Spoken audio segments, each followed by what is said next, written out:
श्री स्वामी समर्थ मंडळी, आपण महाराजांचे नामस्मरण रोज करत असतो, परंतु त्याचं इच्छित फळ आपल्याला मिळत नाही. त्यामुळे आपले मन अगदी विचलित होते. मग काय तर आपल्या सेवेवरच आपल्याला शंका येऊ लागते. नामस्मरण अगदी श्रद्धेने तुम्हाला करायचं आहे. आपण रोज नामस्मरण करत असताना आपल्याला सद्वर्तनाची पथ्ये देखील पाळणं तितकीच गरजेचे आहे. जर आपले आचरण शुद्ध नसेल तर त्याचा पश्चाताप करण्यात आपली सर्व सेवा फुकट जाते. आध्यात्मिक उन्नती आपली होत नाही.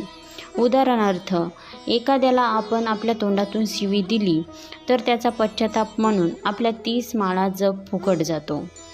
दुसरी गोष्ट म्हणजे आपण कोणाकडून लाच घेतली, कोणाचे पैसे आपण बुडवले, एखाद्याच्या कष्टाचे पैसे आपण बुडवले तर त्याचा पश्चाताप म्हणून 500 माळा जप आपला फुकट जातो. म्हणूनच आपल्याला आपल्या केलेल्या निश्चित सेवेचं